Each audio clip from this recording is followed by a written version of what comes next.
here with Mel and Rea on Toasted, where we mix drinks and feelings. On today's episode, we're raw dogging it.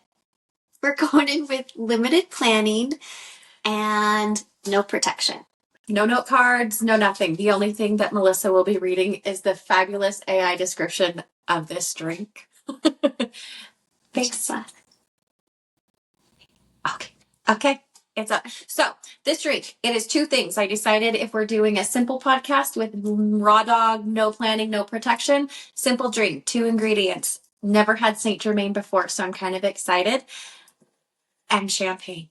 That's it. I kind of love everything about that. So let me get this popped open really quick. Okay. And then we'll... So neither one of us have had Saint Germain before, but look at how fancy the bottle. Oh! And now it's a party.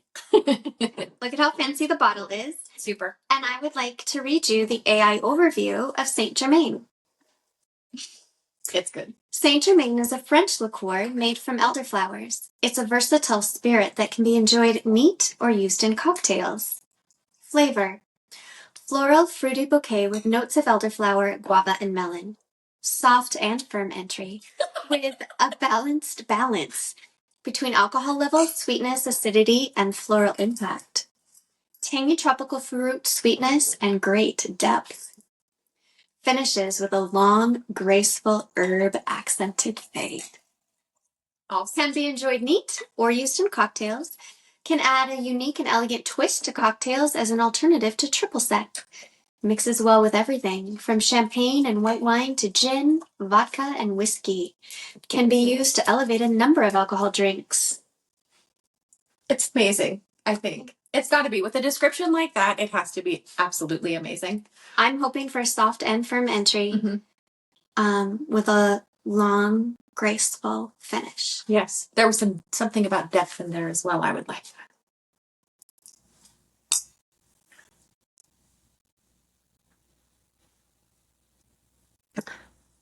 It's sweet. And balanced. Firm. Yet soft. I like it. It's good. I like it too. Does it need more champagne? Mm-hmm. Okay. I feel like... I don't love sweet drinks. Mm-mm. We've discussed this before on here. We're not sweet drink people. So I feel like I have to... So we're starting with a review of the 3 episodes that our tens of viewers have absolutely loved. Absolutely loved it, those tens of viewers.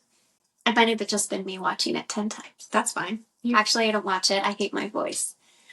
But, so this intentions, my husband and I have purchased a home in need of much repair. Much. And demolition. Much. And so, I've been over helping with the demolition, and every time I've gone over, I have not had eye protection. I have not had gloves. Raw dog. So I said to my husband, God, I'm just raw dogging it here. And he said, I don't think that's what it means. I'm like, am I doing this without protection? Protectionless. And I've been using that term a lot lately. I like it. So even though my term is, my intention, my word of the year is nurture, my mantra might be, oh yeah, it's nourished, not nurture. But she's nurturing herself by nourishing herself. Yes, exactly. She makes her own fucking rules. Fuck off. Which means I should fuck off because I'm the one that said it. So, my mantra might be raw dog it. Like, here I am with no note cards, which normally gives me a lot of anxiety because I feel like in all social situations, I need a plan or I'm super awkward and awful. And we're just going to see how this goes. And I'm going to nourish this freedom as I raw dog this. I like it. I would like to add, though, that you are not awful. I've been around you in many impromptu social situations. You're not awful. Yeah, you're welcome. How are you doing on your intention? I think like everybody, I started off on fire, nourishing my fire. You guys can't hear that, but a dog just like, it was great. I did really good, but now life, like when I decided that was going to be my word of the year, my intention, I was on Christmas break. And Christmas break is really easy to sit and relax and reflect and self like, oh, that's right, I exist outside of that element. So now that we're not on any kind of break anymore and we're just right back at it doing the things, it gets a little lost. It gets a little, I was a little Sunday blues. Like I tried really hard to not do that this like in the pursuing my fire, living in the moment. Sunday is Sunday. Sunday is not Monday. So be on a Sunday. And let Sunday be Sunday. Yeah, and I didn't let Sunday be Sunday. I was kind of angsty. But that's okay. So I think part for me of choosing an intention is getting out of that rut of everyday life. And it's so easy as life continues to happen and it's the same old, to just slide right back into that rut. And so it's really good. We're reminding ourselves here. We're going into the beginning of March. What is your intention and how can you get yourself out of that rut? Like, retire as a plan. Can you retire? No. Okay. So that's not plan B. Would be, what are you doing to pursue your fire?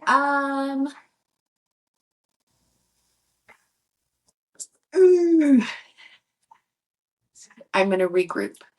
You know what's interesting? Bobby, our friend Bobby, had mentioned that March is usually when people's New Year's resolutions, intentions, whatever. If they've even made it that far. Yeah, but typically March is, I guess, when the decline happens. So I just need to I need to regroup and I need to dial it in. Those are my buzzwords. Regroup and dial it in. I might raw dog in all of it. I might, but I have to. I need to do the creative things. I let my sourdough starter, I think, go bad. And that was something that made me really happy. And I like baking. Yeah. That's a lot of spoons though with that starter. Takes a lot of spoons. So I went to a conference where we learned about taking time for yourself and acknowledging that. And the analogy that I absolutely loved was, how many spoons do you start your day with? So most people start their day, let's say, with 12 spoons. And sometimes, especially if you're suffering from depression or anxiety, life in general, it takes more spoons to do simple things. So maybe it takes 2 spoons to even get out of bed. And then it takes 3 spoons to get dressed. And then it takes 4 spoons to brush your teeth and brush your hair. And by then, I've lost track with the math. But you're out of spoons. You're running low on them at the best. So then you borrow from tomorrow's spoons. And then the analogy of running on empty, as far as your gas tank. So we use that analogy a lot. Rea and I do, about, oh my gosh, that just seems like it took so many spoons today. I showed you that exercise journal and you looked at it and went, that looks like a lot of spoons to do. And I was like, my gosh, you're right. I've had this exercise journal for 2 years and I have filled in, what was it, 1 page for 1 week. And that was it. And it was too many spoons to keep up with it. The exercising alone was enough. And then to chart it and document, and it was a lot of the spoons. But at the time I didn't know about the spoons. I just knew I was running on empty air, So, and this is a good segue into our second topic, which is exercise. And really, I guess, prioritizing your spoons. So I am not a person who is good at calendars either. I bought a calendar for the year, and I had filled in 2 dates of the entire calendar. And what are we? on February, and our year starts in August for work. So I went ahead and just threw it away because I'm like, you can't handle that I kind of can't pressure. handle this. Too much. And I don't ever look at it. It's just like one more thing to do. It's just another spoon, and my spoons are better spent elsewhere. When I have extra spoons, I'm not going to use them to fill in a calendar. But for exercise, how have you been doing with exercise? You know, I did really good until we went away for that work trip.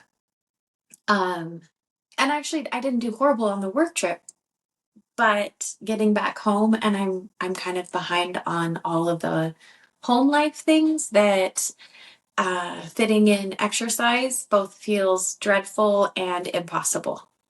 Mm-hmm. But on the flip, prioritizing yourself. Yes, and knowing how much better I feel and the goals that I have and all of the things. So it's a matter of being disciplined, which I lack, and just doing it and prioritizing myself, which is hard when everything else is sitting there staring me in the face.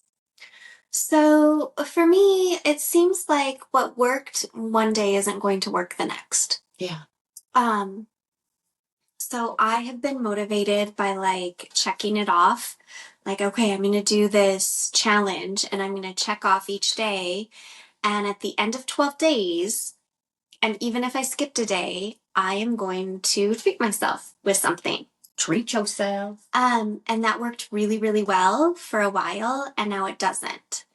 I did buy Gretchen Rubin's Four Tendencies. Is it here yet? Yeah. And I'm really hoping that she has some insight into how to motivate myself. Because again, I know all of the benefits. Mm-hmm. I know that I feel better. I know that I look better. I know that I act better to others. And so just, okay, I'm doing it. One of the things that's weird is like in my 20s and 30s, I could exercise on my own. Like I would be like, okay, this is the plan and I'm going to get up and I'm going to run with my dog. But now it's like I need other people, which is a weird feeling for me. Yeah. But if I know that you're also getting up, then I'm like, okay, I need to get up and exercise because we're doing this as like a team. Yeah. So maybe more team mentality would be helpful. It does not motivate me to know that Bobby is exercising because Bobby always exercises. And Bobby's a beast.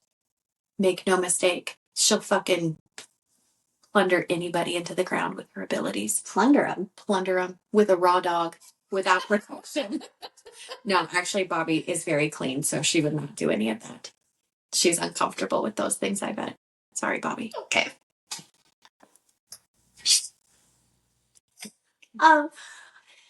But she's a beast. But I think exercising with, like, if we had some sort of challenge. Yeah. Just because I feel like we have similarities in spoon usage, if you will. Yes. Yes. Spoon usage. That exercising takes way more spoons. Bobby gets spoons back when she exercises, I think. And for me, I'm like, take all my spoons. All of my spoons, and I will do this workout. And oh my gosh, I have to put on the clothes first. Why isn't, like, you have to take that into account. When you exercise, you have to change. Then you have to get ready to do whatever you do. Spoon. And then you're going to have to get out of those clothes. Spoon. And I have to shower because I'm a sweaty ass beast. And then I sweat a lot. I have no toxins because of it. I'm pretty sure. Not really. And then you've got the laundry that comes from that. All the spoons.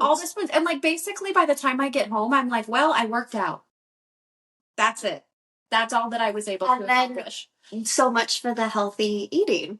Yeah, because I'm like, I've got nothing left. Yeah. Yeah. So work in progress with the exercise. But still good intentions of nourishing, Yes. And it's March, and we're going to not get back on track. We're going to get off that track that we've been on and elevate ourselves. I like that.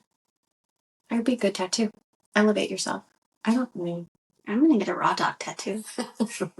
Shrub stamp. Please.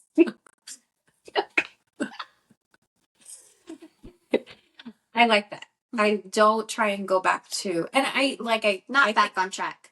And because I have no track. My track Well, I do, but it's not a good one. It's missing links, and it kind of curves a lot, I think. And sometimes there's like jumps. And if you got to get the speed up to make the jump, otherwise you just. My other thing this year, just in being trying to be better health wise, thinking about foods that I eat, the materials that my clothes are, just yes, all of the things, trying to avoid. Yeah. So all those microplastics. Yes, but it can be overwhelming. I get stuck in this loop of, oh my gosh, oh my gosh, oh my gosh. And then I quit because it's so overwhelming trying to find the right thing or and I realized aim for your best, not perfection. Because I constantly. That's the shirt I was wearing yesterday. Be real, not perfect. Oh, yes. I aim for doing my best. I don't aim for perfection because I will always fall up short, and then I check that failure box again and go, what the fuck does it matter? And that's not fueling your fire at all. No. Fueling your passion. No. So, yeah. Okay. So, new track exercise on it. New track exercise. And, yeah. I like it. And your fueling your passion is baking. So, and cooking. Yeah. Like some of your recipes are incredible. Oh, so, planning out a menu, like I know that some people make all of their meals on Sunday and I cannot commit to that, but planning on Sunday, I feel like I could do. I feel like that's way more manageable. And I almost wonder if planning on Sunday for the exercise for the week too. So that it could be like more what I feel like instead of I'm kind of done with that. Yeah. I have a hard time, like Sundays turn into this weird for lack of a word, because I don't have one for it. It just kind of the day rolls quickly. I almost feel like I need to take Saturday to do my planning. And then Sunday that way, because Sunday, by the time I feel like, okay, I can sit down and look at my week ahead, it's late and I'm stressed about, am I going to get enough sleep? The work week's starting. Yeah. So I might have to plan to be a Saturday planner for my week. Or maybe even like stay an extra 30 minutes at work. Undistracted from home stuff. And just do that. And get some planning done. Yeah, that'd be good. Good suggestion. Thank you. Okay. So, female friendships. I have tried to be more, communicative with my friends as far as, and that's hard for me. I normally, when somebody says something, then I'm like, what does that mean? I just think it in my head, and then later I'm like, oh, I should have asked them, and maybe said something about that. So I'm trying to be, I don't want to say more reactive, but more in the moment, knowing that this person is a friend. So if I misspeak, it's going to be okay if that person is a friend. So I feel like I've been a little bit more open with that. I haven't had any conflict, really. So that's the tricky part. Or not tricky. Probably the good thing. I know, say probably the best part is you don't necessarily hopefully have to practice that because you're surrounding yourself with friends that are safe, and it's almost like a non-issue. Yeah.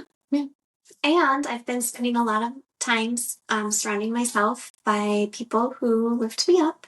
Good. This weekend, Rihanna and I are joining Bobby and Belle for what Belle coined a Stitch and Bitch. in a small town where I'm going to be crocheting a scarf for my dog. Uh-huh. I am the least skilled, okay? So last time we had a stitch and bitch. Everybody, like, Bobby made 2 gloves and some other things. Rihanna made some dish cloths. Yeah. And Val did this incredible embroidery thing. And then I was showing my husband and I pulled out it was like this big. You made a triangle, I thought. It was like a nose washcloth is what it was. It was amazing. How many people would love something specifically for nose exfoliation? Nobody. You don't know that. Nobody wants this little piece of cloth. And then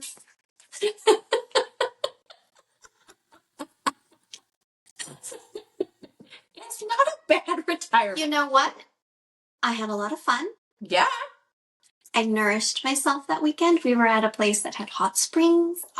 And we had a lot of fun and made a lot of memories. And that is what is important. Yes. Not my crocheting skills. Your crocheting skills are phenomenal. They're going to get better. They have gotten better. They have gotten so much better. You made yourself a scarf. She made a scarf. It's amazing. It's this beautiful soft green scarf. And it's symmetrical and it's long and it wraps like a scarf. If you look at it just right, it's mostly symmetrical. No. So that's good. It is symmetrical. Talk to me about your female friendships. Your tribe. My tribe is wonderful. We're rolling right along, I think. I mean, hopefully you don't need to talk to me about anything, do you? I'm going to talk to you about this. Yeah. Okay. Have you appreciated them more now? Like, is there more awareness maybe? Mm-hmm. Do you think? I think so. I think that people that I like, that I want to be around are part of that fueling my fire, that are part of that are passion, that are pursuing something that makes me feel really good. So yeah, I feel like it's been good. Mm-hmm. It's been really good. Lately, I don't know if it's because the sun is finally shining, but even before that, like I just feel like things have felt good. I think that quote by Danielle Jackson Beyer, where she was like, we want to surround ourselves with women who revel in the sound of our laughter and love our beauty. And it has really made me more aware of it's okay to be myself. And good. I should be around people who revel in that. Yes. Appreciate that and not try to hide my whimsy, my quirkiness, because it's just a part of who I am. So I really appreciated that book, even though the last episode felt a lot like a book report. It was a really good book report. I really like it. I'm going to read the book. I've got a few on my docket right now. Atomic Habits. Got it, bought it. So we are adding book club to our podcast list. Informational books, because again, our goal this year is not to get back on track. We're getting on an elevated track. And so we're doing that with books like Fighting for Our Friendships. Atomic Habits is what we'll be reading next. And so we'll have like a, not live because I'm going to be editing anything untoward. So yeah, be looking forward to that. I think we need to add to the list, and it's an older book. It's been out for some time. Is it The Subtle Art of Not Giving a Fuck? Yeah. Somebody the other day told me that I should probably read that. Okay. Yeah. So we have a list. We have a list, and it'll be good. Yeah. So I'd say here's to raw dogging some things, being okay, going in and just being ourselves, fueling our fire, and nourishing ourselves. Absolutely. Dilly dilly. Dilly dilly. Love you. Love you.